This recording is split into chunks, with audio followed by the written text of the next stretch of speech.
A federal grand jury has handed down a 6-count indictment against 5 Detroit area men on charges of conspiring to violate the civil rights of several blacks. Governor Milliken says power groups with a strong interest in the status quo have stalemated reform of Michigan's workers' compensation system, which he says is unfair to both employers and workers. Pontiac previewed its 1981 model cars today. Amid predictions by General Motors officials, the division will increase sales 19% in the coming year. The winning number in the Michigan Lottery Daily Game is 966. That's 966. Our Weather Command forecast says clear, calm, and very cool tonight with a low temperature near 38. Tomorrow, sunny and warmer. The high in the mid to upper 70s. Right now, clear skies, 57. Here's Radio 95, WWJ, CBS News. The League of Women Voters today tried but failed to get President Carter to change his mind and take part in the three-way campaign debate this month. This is Doug Poling reporting on the CBS radio network. The president continues to insist that the first debate should be a one-on-one between himself and Ronald Reagan, with John Anderson not included. The League invited Anderson to take part and said it will go ahead with a Reagan-Anderson debate September 21st in Baltimore. Reagan said he's sorry and angry the president won't be there. His running mate, George Bush, echoed similar sentiment, as we hear in this report from Bob Donnelly of station KCBS in San Francisco. The GOP vice presidential candidate says President Carter's refusal to participate in a three-way debate with Ronald Reagan and John Anderson could hurt him in November. Bush says he thinks Mr. Carter backed down on a promise to take part in the debate because he doesn't want to talk about his record. But unless he changes his mind, that decision could backfire, says Bush. Well, I think that he should debate. He's on the wrong side of it, and I think it's going to hurt him if he doesn't. Now, I know Governor Reagan's a good debater, because I found that out the hard way. Excellent debater, as a matter of fact. But we'll see what happens. I think he ought to get in the arena and take his case to the people. Regarding the independent candidate, Bush says, I'm one who has never felt John Anderson is going to be a major factor in the presidential race, and I see nothing happening to change my mind. Bob Donnelly for CBS News, San Francisco. More news in a moment. Reach out. Quiet, everybody. It's ringing. Hello? Is this my birthday, girl? Hi, Daddy. Close your eyes and count to 3. Oh, Daddy, why should I close my eyes? I can't see anything. Oh, don't spoil it. Okay. 1, 2, 3. Okay. Open your eyes. Surprise! Hold on, here's your mom. Happy birthday, sweetheart. Oh, hi, Mama. Hey, happy birthday, Billy Bugs. Really? Is that you? Yeah, and here's your grandmama. Happy birthday, baby. Oh, a long-distance surprise party. Oh, clever. Oh, the party you have reached. Wishes you were here. Reach out and touch some wall. All day Saturday and Sunday till 5 p.m. you can save 60% by dialing direct without operator assistance state to state except Alaska and Hawaii. Save 60%. Reach out, happy birthday. The Bell System. White House counsel Lloyd Cutler said today Billy Carter agreed to register as a Libyan agent within 1 day of being advised to do so by his brother, the president. Cutler testified before the Senate panel probing Billy Carter's connection with the Libyan government. After the testimony, Cutler spoke to reporters about the advice the president gave his brother. It is a fact none of us can change that the two of them are brothers. And that it's also a fact that registration was the law enforcement goal of the Department of Justice. And for the president to advise his own brother that, in my view and the view of my counsel, you should do that which the Department of Justice has made up its own mind it urges you to do, seems to me not only to be in the interest of law enforcement, but very much in the interest of the institution of the presidency. The House today voted to pursue its own investigation of the Billy Carter affair, independent of the Senate probe. Teacher strikes continued today in 9 states, and the largest walkout, about 220,000 students are without teachers in the Philadelphia system. That strike is 9 days old.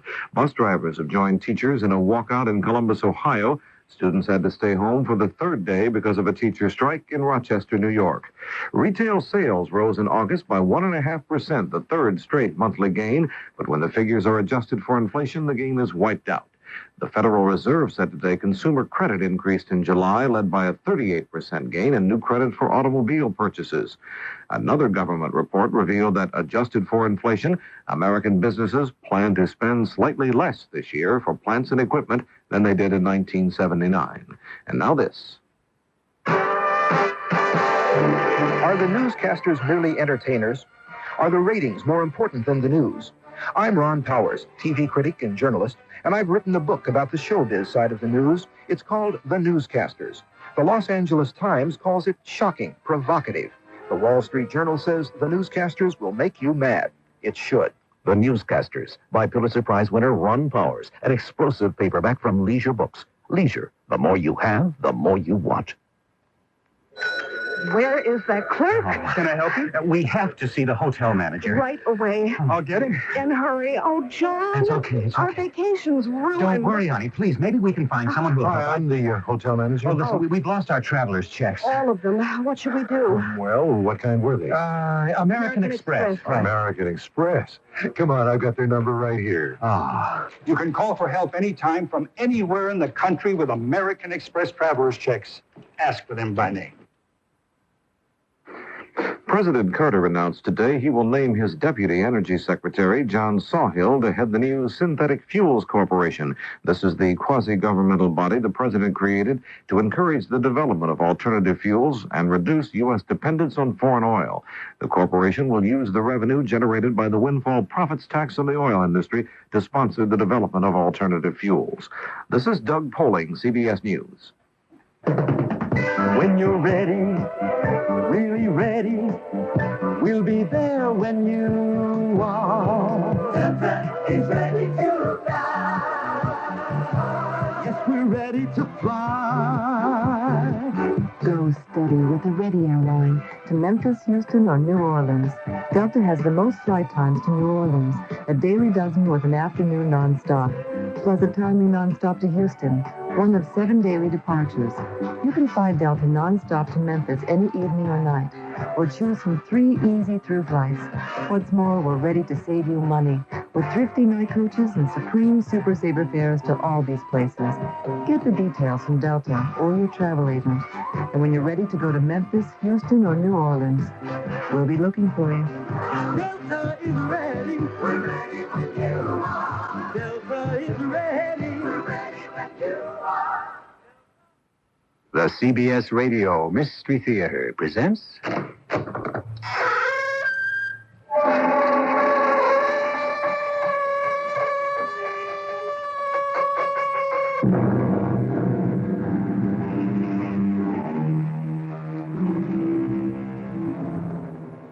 Come in. Welcome. I'm E.G. Marshall. We read in the morning paper that the sun will explode in another 10 billion years. An incredibly long way off. But there are those who are concerned about the survival of mankind before those 10 billion years come to pass. They're sure that we will blow ourselves or poison ourselves out of existence long before that big blast comes. If we are to survive, if we can survive, they tell us we will be forced to migrate beyond our own tiny solar system to worlds as yet unknown, to forms of life that go beyond our present wildest imaginations. Look down at your feet, Ned. Right under the guidance system. What is that? Looks like a little pool of... Do you smell ammonia? Yes, I do. How did it get there? I have no idea. And there's another little pool. And another. Spreading out wider and wider. Could it be that from some distant star out here in space, we're being invaded by a new form of life?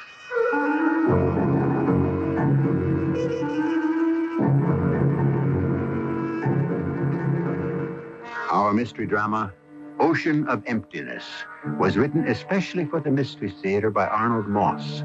It stars Paul Hecht and Teri Keane. I'll be back shortly with Act One. Where is that clerk? Can I help you? We have to see the hotel manager. Right away. I'll get him. In a hurry. Oh, John. It's okay. It's Our okay. vacation's ruined. Don't worry, honey. Please, maybe we can find someone who will... Hi, I'm the hotel manager. Oh, listen, we've lost our traveler's checks. All of them. What should we do? Well, what kind were they? American Express. Right. American Express. Come on, I've got their number right here. Ah. You can call for help anytime from anywhere in the country with American Express traveler's checks. Ask for them by name. There are things you can be sure of. Remember when things were pure and simple? Before additives, preservatives, and imitation flavors? Well, Minute Maid orange juice still is what it always was. 100% pure, 100% orange juice. That delicious Minute Maid taste is one thing you can always be sure of. Make sure of the taste. Make it Minute Maid.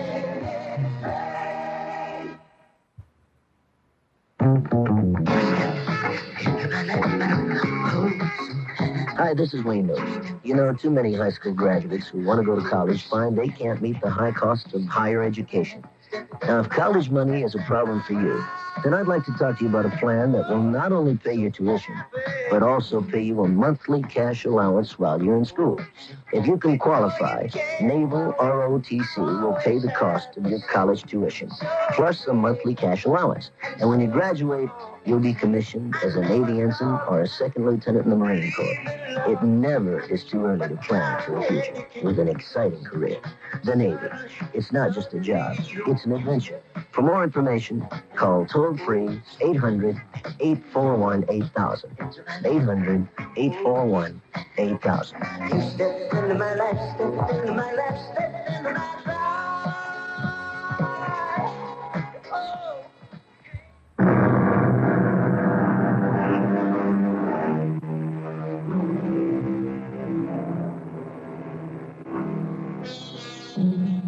Knowledge is the basis from which man makes his leaps into the unknown.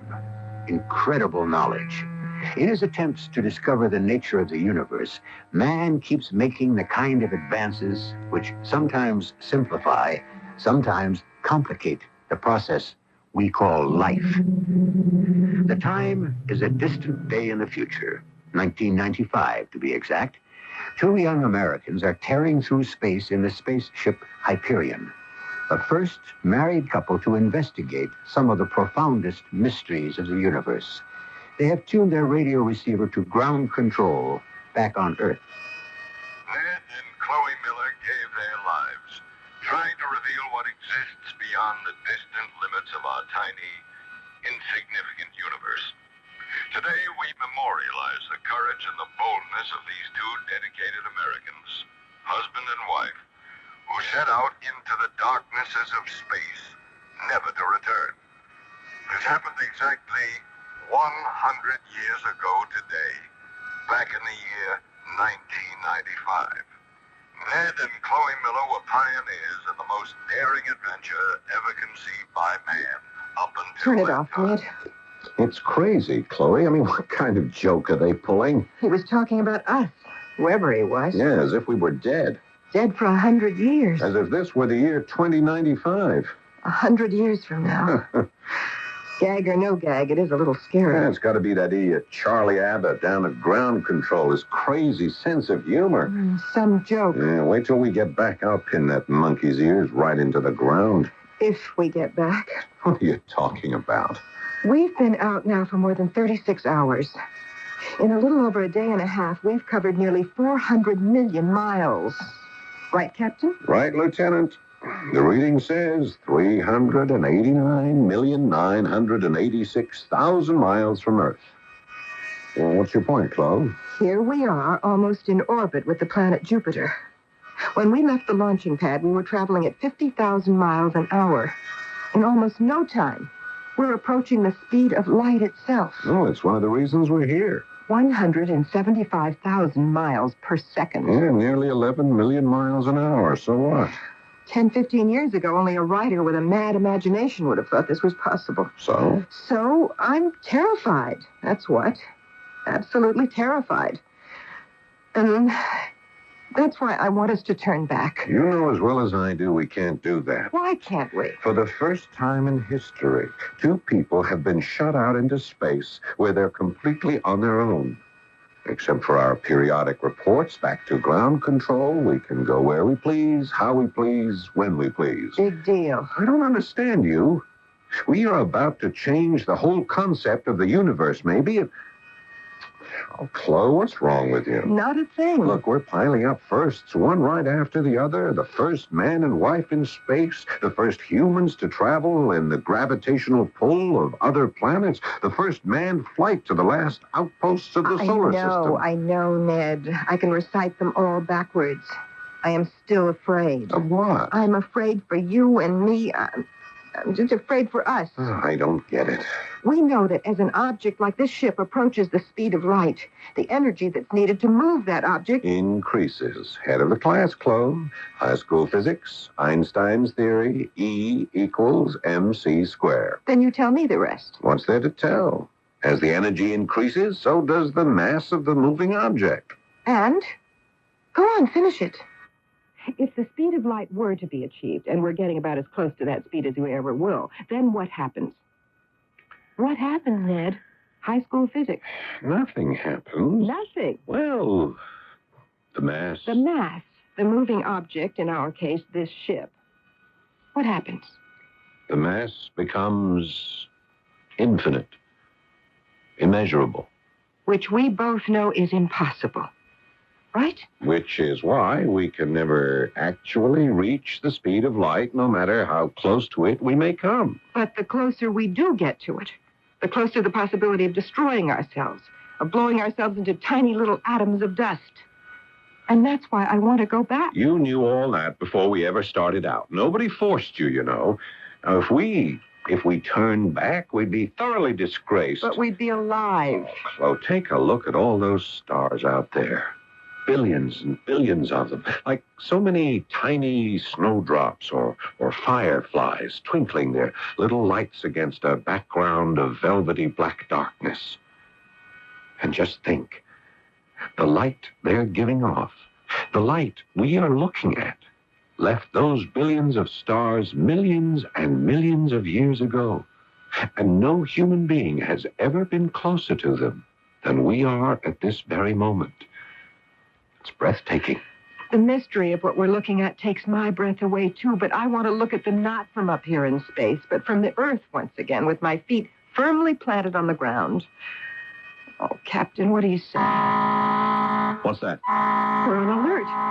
What's going wrong? Nothing on the scanner. I don't see anything. Wait a minute, Ned. Look there, in the lower half of the third quadrant. That tiny speck. You're right. How far away is it? How does it read? It's directly on our course, headed straight for us. Unless we alter course, we'll collide smack into it. 0.5 minutes. In 30 seconds. What the devil can it be? I don't know. I'm taking evasive action. I'm veering us over to 0.15 degrees to port. Hold tight. It's coming right at us. Whatever it is, I've never seen it on any of the charts. Take a look at those huge tongues of blue and yellow flames lapping the sides of it. Like a huge fiery rock of some kind turning over and over on itself. I'll bet it's 20 miles across if it's an inch. Are we all right? I think so. Here it comes.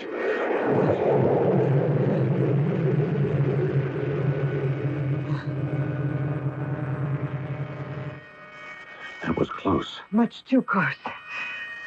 What do you make of it? I'm not sure. Hand me those color photos of Jupiter that Voyagers 1 and 2 sent back in 1979. You know, the ones where they discovered Jupiter's 14th moon? Here you are. There are the star maps, too. Well, as I see it, there are two possibilities. Either way, I think we've really got something. Look at this. On the photos. That little dot? That's no little dot, Chloe. That could be the thing that nearly blew us into eternity. And if I'm right... If you're right? We'll have discovered what we've been looking for years. The fastest moving natural satellite of a planet on the whole solar system. You mean... I mean the 15th moon of the planet Jupiter. Now, the findings back in 79 always held out the promise of an additional moon, and that alone would make this project something pretty wonderful. Yeah, we could call it Chloe. After you, dear. But you just said either way we've got something. What did you mean by either way? If by some chance I'm wrong, and it's not another moon, Then? then we could be in for some trouble. Real trouble. What are you thinking? That there's the possibility of it being an interloper. A barbarian power of some kind from some other galaxy, trying to invade the solar system. An alien force that for some reason is bent on destroying us.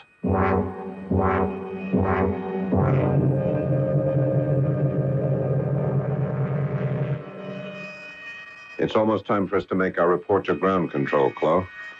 We've got to tell them what's happened. What have you got to report? The passage, the appearance of that thing, how it nearly crashed into us, nearly destroyed us, and the whole mission with it. Oh, great. And the first question you'll be asked is, what do you think it was? What are you going to tell them? That it was a thing? Oh, of course not. That it was a moon? The 15th moon of Jupiter? No, but that it might be. They're going to ask you for proof. Got to find out more, much more than we know now. Oh, I've got to report something. Oh, go ahead then. Tell them your other theory. Tell them that it could be a weird ship of some kind from some crazy galactic system. Tell them it was probably propelled by some odd, misshapen little monsters looking desperately to immigrate from their tiny star 1 billion miles from Earth onto one of our sad little planets. Tell ground control that, Ned. They'll think you've gone completely mad. You may be right, Chloe. Well, you're the commander of the Hyperion, not I, Ned.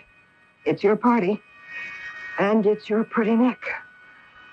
I vote to turn back to Earth immediately. Wait. Just 1 minute, Chloe. What's the composition of Jupiter's atmosphere? Do you remember? Of course. Hydrogen, helium, methane, ammonia, water. And so forth. Don't you see? See what? Almost the same components that were on Earth when life first emerged back there. You mean the thing that nearly jammed us could have taken off directly from the surface of Jupiter itself? Why not? That there might be some kind of life form on Jupiter? Exactly. But that's crazy. Nobody could breathe. Nothing could live in that kind of atmosphere. You couldn't. I couldn't. But isn't it conceivable that some other kind of being, a new and completely different form of life, could?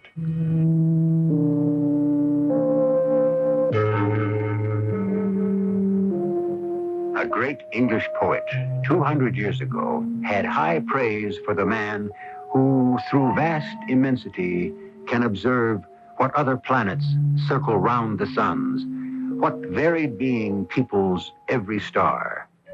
Ned Miller suspects that he may be such a man on the brink of throwing light on the age-old question, does some form of life exist outside the Earth itself? More when we return shortly with Act 2. Hi, I'm Susan Anton. Fitness that feels good by day needs firmness that feels good by night. That's why you'll love the Certa-Perfect Sleeper. Luxurious top comfort plus deep inner support. You get both with every perfect sleeper. So remember, be a perfect sleeper. Buy a perfect sleeper, perfect sleeper. Buy Certa. It's a healthy investment in yourself. You know how fussy I am about cheesecake. I insist on real cream cheese, tart cherries, luscious strawberries. That's why only Sara Lee will do. But I wish there were a size for Gloria and me. I feel the same about coffee cake. I insist on those 108 layers of buttery Sara Lee Danish. But I wish there were a size for Walter and me. Sara Lee has news for every Gloria and Walter. New Sara Lee for two. The goodness you insist on in a size that's brand new. Sara Lee for two. We made them for both of you. Remember what it was like when you were a kid looking for a summer job? Hello, Mr. Wilson, sir. Why, Johnny, I haven't seen you around in a while. Mr. Wilson, I was wondering if you might need someone to help out in the store this summer. You know, sweeping up, delivering packages. Well, I don't know. Things are a little slow. Please, Mr. Wilson, I'll really work hard. Things were tough then, but they're tougher now, especially for a needy kid who needs a summer job. If you've got a job to give, called the National Alliance of Business. We're out to encourage business to get kids going on the right track. All we're asking you to give is a job to a kid who wants to work but hasn't been given a chance. A chance, like somebody once gave to you. Well, I guess I could use someone to sweep up at night. When can you start? Where's the broom? Give a kid a break. Give a kid a job. Call your local National Alliance of Business. Brought to you as a public service by this station and the Ad Council.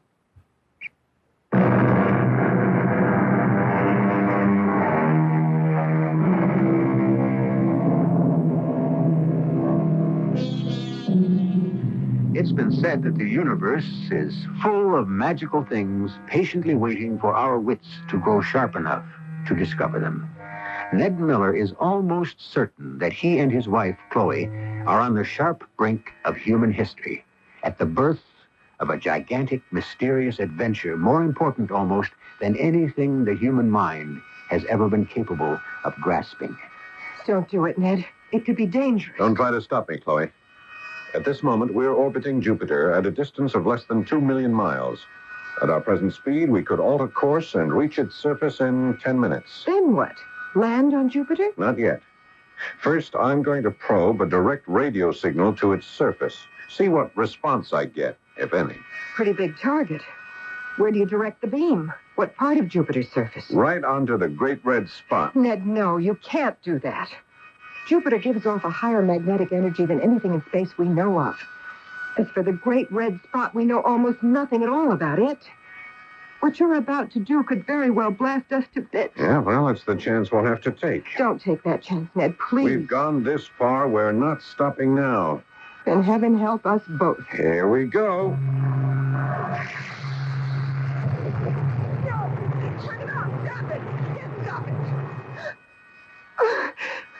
Ned, are you all right?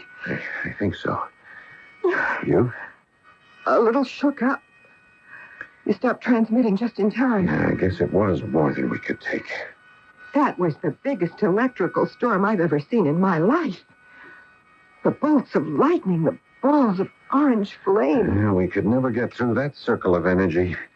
Even when I changed frequencies, we came close to overloading every one of our circuits.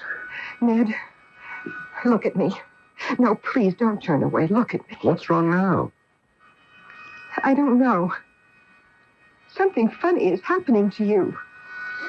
Something I don't understand. Like what? Like those gray streaks in your hair, the ones I'm so fond of. The streaks you say make me look so handsome, so distinguished, so mature? Ned, they're not there. They're gone. What are you talking about? Here, look in the mirror. Mm-hmm. And the scar on your cheek? From the accident years ago. It's not there either. It's gone too. And you look 5 years younger than you did a few minutes ago. Hand me the mirror. Those lines under my eyes. They're gone. I look the way I did a couple of years back, too. What is happening? I'm not sure. Could it be that... No, that would be insane. What? When we travel as close to the speed of light as we are now, we're into a whole new concept of time, of space, in which common sense has almost no experience. Right? Well, we both know that. It just could be that... Ned, look at your wristwatch. What time do you have? Well, back on Earth, the time should be... The second hand of your watch. Look at it. It's moving counterclockwise. Now look at the atomic clock over your head. Same thing. It's going backwards, too. Slowly, but backwards. Don't you see? As our ship gains speed, time is slowing down. We're being forced to go backward in time. Just like your watch and the clock. But, Chloe... That would mean that all our biological processes are starting to work in reverse, which would explain how we look.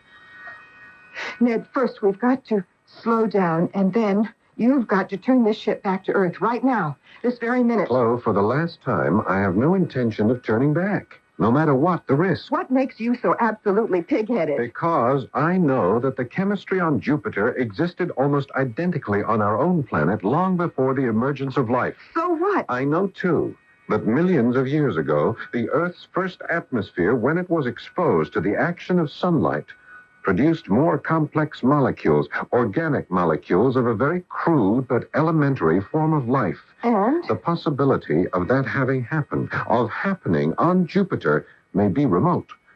As remote as our being out here in space, traveling at this speed would have been only 10 years ago. Your point is? Even if there's only one chance in a million that there is a form of life on Jupiter, we cannot turn our backs on that possibility.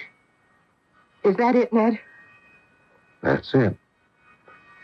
Then get out of my way. What do you think you're doing? Don't try to stop me. I'm taking us back to Earth. Put down that laser gun, Flo. Don't come near me, Ned. Because I will use this gun if you make me. You stay where you are. Drop that gun.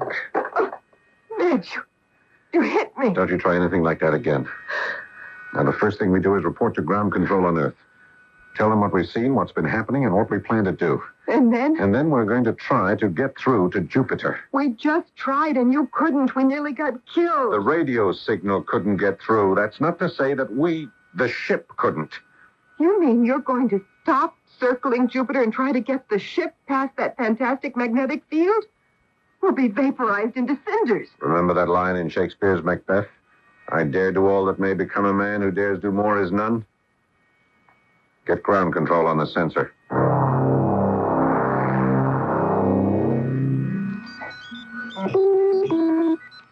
Hyperion to ground control. Earth. Hyperion to ground control. Earth. Come in, please. I'm having trouble contacting them. I'll keep trying. Hyperion orbiting the planet Jupiter to ground control. Earth. Any station. Any station. Earth. Come in, please. Nothing yet. You've made allowance for the time lapse? Of course. Wait, there's something coming through. It's very faint, but I think I may have something. What do you make of that? Quiet, Ned. I want to hear this. Try another I wavelength. already have. Here it comes again. What is it? I haven't the slightest idea. Yeah, certainly not ground control. That couldn't possibly be Earth. Wait a minute. Those lights out there.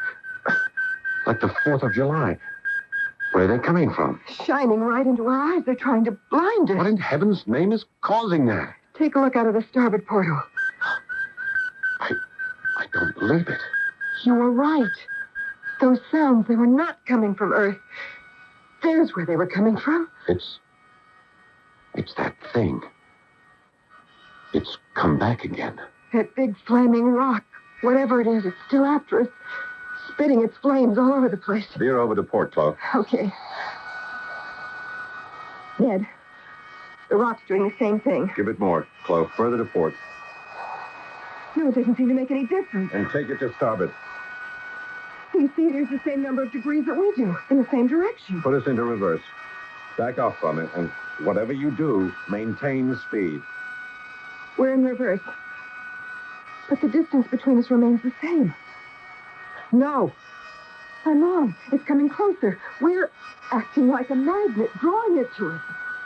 Chloe, that's no rock. That's a vessel. A ship of some kind. But from where? There's that signal again. I have an idea. What? Look, if it were out to destroy us, it would have done so by this time. Instead, it keeps following every move we make. What are you getting at? Whatever it is, I think it may not be out to destroy us at all. You think maybe they're trying to communicate with us? That's my guess. There they go again. Same signal. Turn on the decoding system, Chloe. It should decode whatever it is they're trying to say to us. Translate it into something we can understand.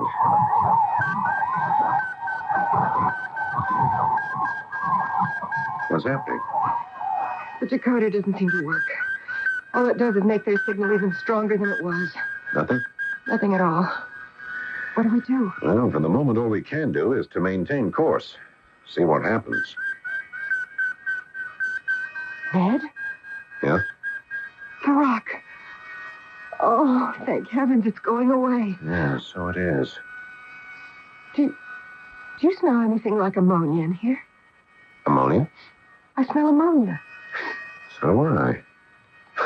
Where would it be coming from? Look, down at your feet, Ned, right under the guidance system. What is that? Oh, it looks like a little... It's a pool of liquid. It's growing larger. How did it get there? I have no idea. There's another little pool near the transmitter. Do we have any ammonia on board? Not that I know of. Do you suppose? Hey, there's another one behind you, over there, near the grid, spreading out wider and wider, all by itself. Ammonia is one of the ingredients of Jupiter's atmosphere. Could it be some sort of life form from Jupiter? The life form you've been suspecting yet? I don't know. And if these liquid pools should be that, how did they get in here into the cabin? I have no idea. Something just occurred to me. That message we picked up from Earth. The one where we heard that man speaking about us, what great heroes we were. Yeah, what about it? Could it in some way tie up with all this? Could it be there has been some kind of permanent twisting of time? Something we don't understand? Maybe it is, just as the man said, the year 2095. 100 years from the time we lifted off. Now, take it easy, And Flo. if it is, what are we doing here? With that thing outside breathing down our necks. And the growing pools of ammonia on board ship coming from nowhere. Maybe we are dead. Maybe we've been dead for a long time. Maybe we're a couple of corpses whirling around in an endless ocean of emptiness.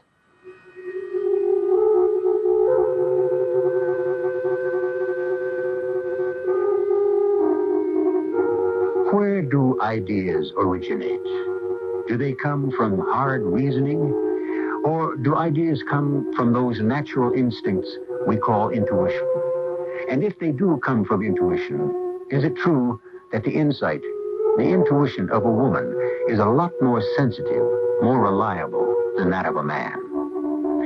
If that's true, then Chloe Miller's fears that she and Ned may both indeed be dead, floating through endless space, should give us more than a moment's pause. Thursday nights, the CBS Late Movie presents an entertaining double feature. There's comedy with the Jeffersons. They're never bored living in a swank New York apartment. You ain't lying. The Jeffersons always manage to keep in step with the excitement and sophistication of living high off the hog in the Big Apple. Shorty, shrimp. Life just couldn't be better or funnier for the Jeffersons. Then it's Suspense on the CBS Mystery Movie, a great double feature on the CBS Late Movie every Thursday night on CBS television. Are the newscasters merely entertainers? Are the ratings more important than the news? I'm Ron Powers, TV critic and journalist, and I've written a book about the showbiz side of the news. It's called The Newscasters. The Los Angeles Times calls it shocking, provocative. The Wall Street Journal says the newscasters will make you mad. It should. The Newscasters by Pulitzer Prize winner Ron Powers, an explosive paperback from Leisure Books. Leisure, the more you have, the more you want. Hello. My name is William Shakespeare. You know, I've been popular on American campuses for over 200 years. But today there's a real danger my work may be neglected. Not because of a lack of interest, but because of a lack of money. You see, as inflation forces colleges to spend millions of extra dollars on basic necessities like maintenance, lighting, and heating, there may be less and less money available for engineering, science, and literature. Why, I may be upstaged by a barrel of heating oil, and I'm not being overly dramatic. If quality in higher education is to survive, it needs your support. Remember, tuition doesn't begin to cover a college's operating costs. So please be generous. The money you give may decide whether I'm to be or not to be. Help. Give to the college of your choice. A public service message of this station and the Advertising Council.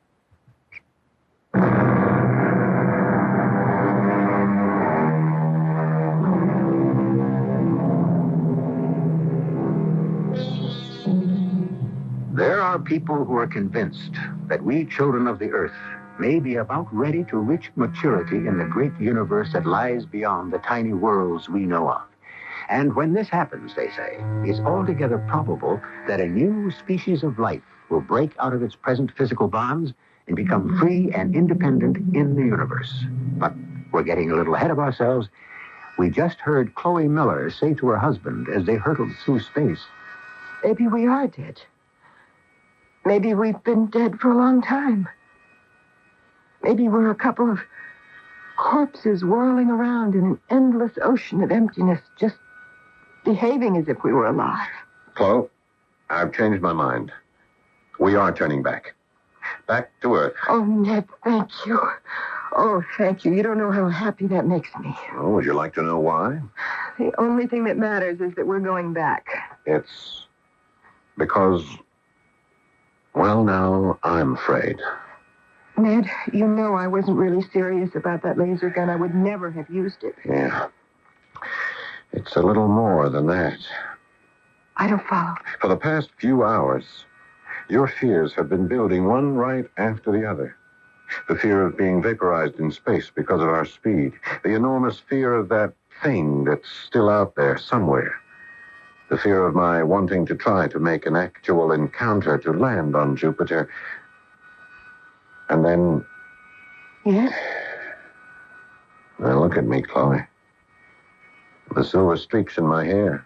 The scar on my cheek, where they've always been. But they did disappear. We both saw it. Yeah, they went away only for a minute or two. And I think I know why. Look at the atomic clock over your head.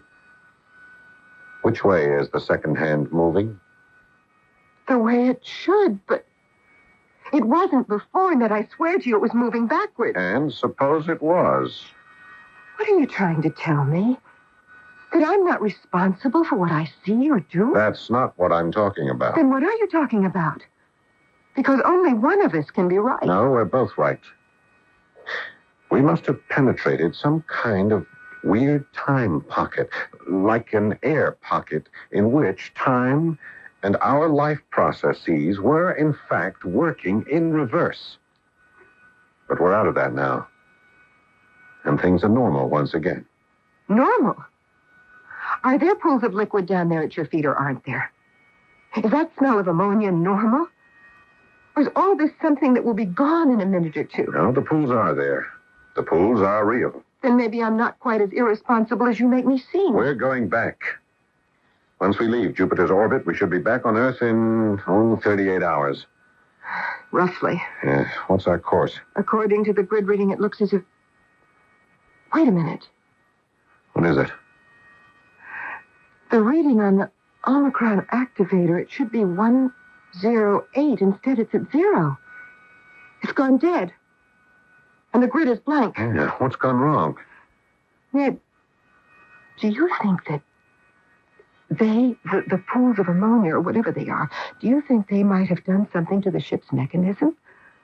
Otherwise, there's no reason for this malfunction. Well, what could they have done? Shh, keep your voice down. They may hear us. What? They may understand. Well, what are you doing with that fire extinguisher? The liquid carbon dioxide in the extinguisher. Maybe it'll work on them. What in heaven's name is... This carbon dioxide may at least neutralize those things that are spreading all over the cabin floor. There. Look at it, Ned. It's shrinking. Look, it's getting smaller and smaller. Now, this one over here. And there. Whoa. Hey, they're just about gone. Look, Ned. The grid is working again. And the Omicron activator is where it should be. Then they were causing the mechanism's malfunction. But how? The thing is, they're gone. Now, let's get this ship moving to where we want, to where we really belong, while we still can.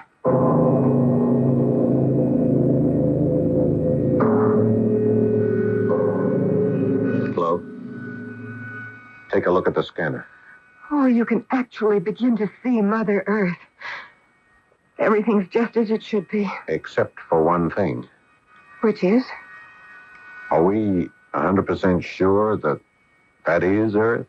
Well, that's a silly question. What else could it be? I'm not sure. I have the oddest feeling. It's still far off. Double the intensity on your scope and take another look. Uh-huh. Well, there's just the one moon. More than half the surface appears to be water. Plenty of oxygen in the atmosphere, and yet... What are you worried about? I can't say. Something strange and unfamiliar about it. I mean, look at that thick, orange-colored smog sitting on top of everything. Ned, you're tired. The strain's been a little too much. For both of us. We'll be arriving in no time at all. What are your plans, Captain? Well, before we head in for actual re-entry, we activate the helicopter system. Then we can hover over it for a bit, take a careful look to see what we're getting on to when we land.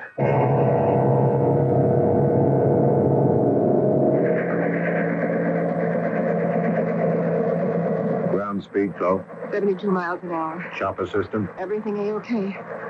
Where are we headed to? I'm not sure yet. Just looking. We can only make contact with ground control. Our re-entry was programmed for South Dakota. Yeah, that's what's puzzling me. This is certainly not South Dakota. Look at it. Mile after mile of nothing but yellow sand and desert. Not one tree. Not even a single bit of shrubbery. All of it flat as the palm of my hand. Where are we? Your guess is as good as mine. Well, then keep going.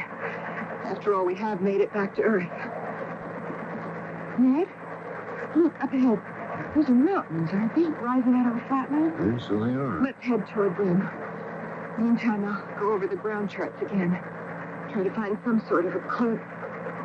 Wait a minute. What's that? Down there, over to the right. I've never seen anything like it. Like a tremendous plastic bubble. An enormous sheet of film covering the mountains. As if it were protecting them in some way. It stretches out almost to the horizon. Let's go down, take a look, see what it is.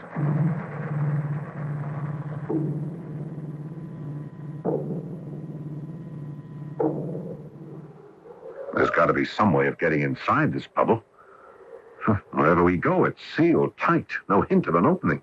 Are we so sure that we want to get inside? Why not? Hey, how did that happen? It opened by itself. A panel of some kind. It just slid open. Do we go in? Follow me. The panel. It slid closed behind us. Ned! I don't believe it. Look. Look at all that lush green vegetation. And the flowers. Varieties and colors I've never seen before. Such fantastic shapes. Chloe, look up there. At the top of the mountain. Where? Straight up. How could I have missed them? That's Mount Rushmore. Hey, that's the head of George Washington carved into the rock. Isn't that Lincoln? And Jefferson? And Teddy Roosevelt. The features are all worn away. We're in South Dakota, all right. No doubt of that. But how did Mount Rushmore? In fact, what are we doing under this plastic canopy that's over everything? Chloe, there's something weird going on here. Oh, no. No, not that. That same signal. Ned, turn around. Hey, are those people coming down that path from those caves up there? There are 6 of them. What are they? They look like human beings, but they're all bald and their skin is like parchment. They all look alike. And they're so old. So terribly, terribly ancient. They walk as if they were asleep or dead. They stopped. That one, do you see? He's coming from behind the others. He's coming closer to us. He's the only one who looks different from the rest of them.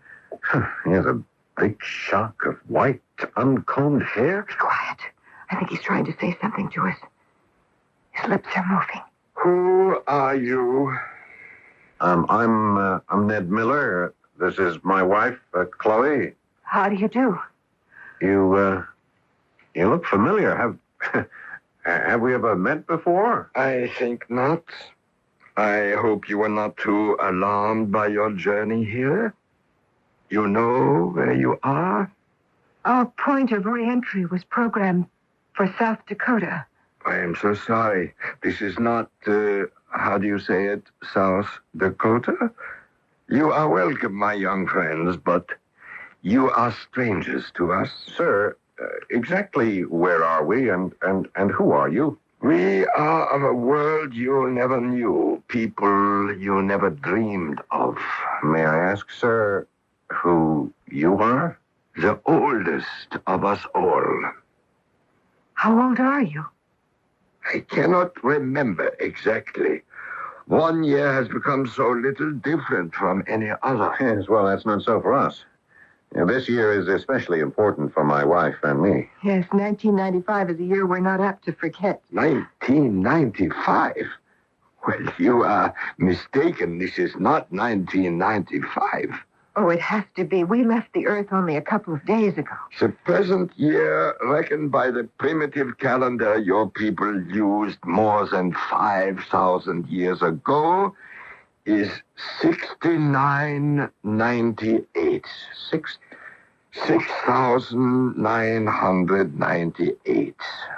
But how could that be? Oh, it is so simple. Your space vehicle, the one that brought you here, was traveling quite close to the speed of light. Not so? You know about that? You could travel between any two places, from that Earth of yours, for example, to some very far-off star, in a conveniently short period of time, as measured on your vehicle. From the time of our takeoff, we've only been gone a little more than 2 days. Ah, but you forget. As time slowed down for you as a result of your fantastic speed, it kept going on for us. It kept going on Earth. What was 2 days for you was over 5,000 years for the rest of us. Exactly 5,003 Earth's years have gone by since you left the Earth. Chloe, if that's so, then that would explain the voice we heard minutes after our takeoff, where they spoke of the 100th anniversary of our leaving the Earth. They said it was 2095, remember? And spoke of us as if we'd been dead for 100 years. That was 2095. A long time ago, I know. I once visited your Earth for a moment or two in eternity. You keep saying your Earth, that Earth of yours. If that isn't Mount Rushmore up there, what are those 4 heads carved into the rocks? Well, they are the heads of the 4 scientists who are supposed to have made the greatest contributions to the universe in the past 5 millennia. The features are almost worn away by the ravages of time. Then I ask again, who are you? And how did we get here? You are here because we wanted you here. You thought you were returning to your own little planet, but it was quite a simple matter for us to alter your course in space. You mean all those things that were happening to us out there? We made them happen. But why? Because we were curious to investigate an unusual species of life that has become almost totally extinct in the universe. A species called the human race. You're talking about the 2 of us. Exactly. Sir, you must permit us to return to Earth. Return? There is no longer any Earth. Your people destroyed it. You fouled the world with air you could not breathe, with water you could not drink, with food that poisoned you. Some of you had the good sense to emigrate here. But then the same thing began to happen. So we built this bubble, as you call it, as our protection against you. And you, sir? I have lived in many places, in different universes, at many, many different times. You see, I have almost learned the great secret of immortality, of life without ends. No, you must excuse me, please. I have grown a little tired. Make yourselves comfortable. My friends will take care of all your wants. Sir, one last question. Yes. Just who are you? Your name? A simple mathematician and an amateur violinist. My name? Albert Einstein. Albert Einstein. Mr. Miller, Mrs. Miller, Ned, Chloe, I bid you both a very pleasant welcome.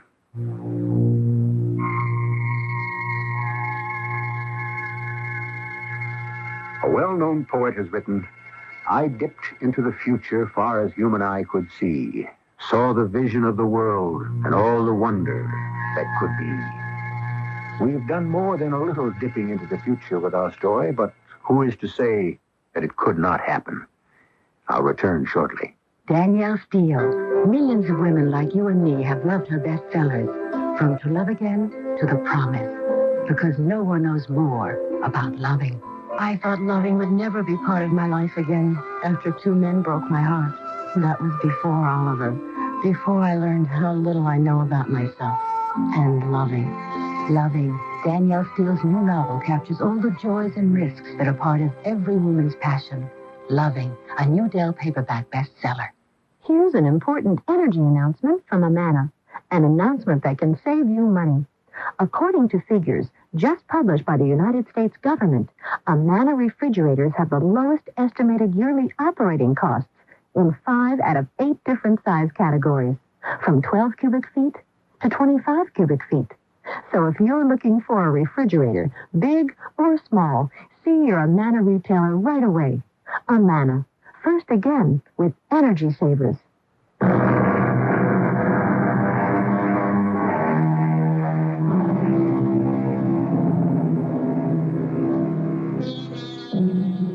Interesting footnote.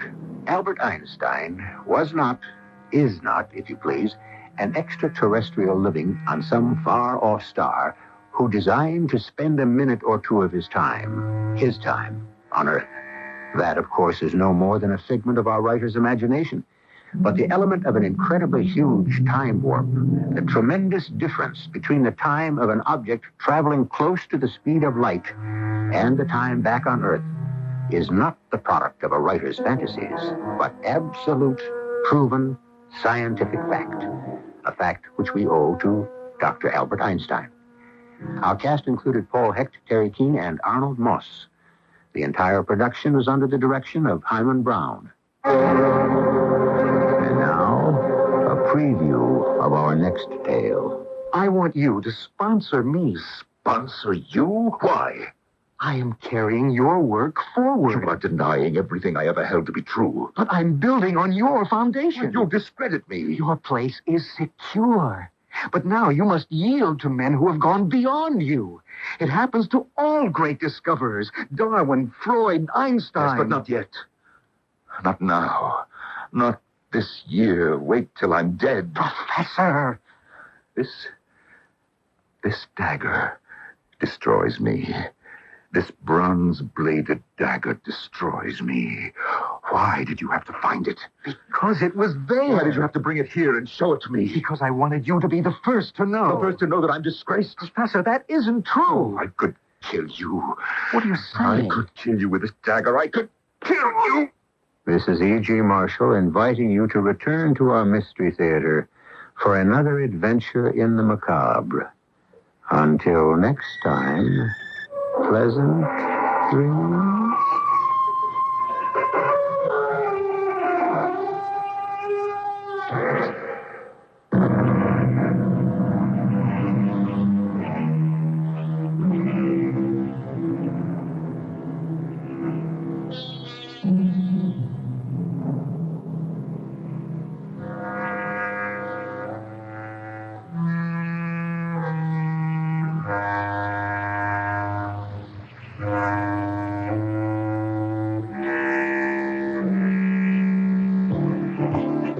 Approaching the 12 midnight hour here at News Radio 95, our top headline stories in the news. The state Senate has approved the complicated state takeover of Wayne County's failing court system, but some state lawmakers argue that it's an expensive project that Michigan cannot afford now. 5 Detroit area men indicted by a federal grand jury for harassing blacks. This is Tom McIntyre. Details coming up. Pontiac Motor Division of General Motors probably won't have a big car in 1982. That was semi-confirmed. I'm Rob Marr. We'll talk about some new plants as well in just a moment. And CBS World News is next at 12 midnight. Good evening. For News Radio 95, I'm Dave Greer. Weather Command says overnight-wise, clear and very cool, low near 45. Later today, sunny.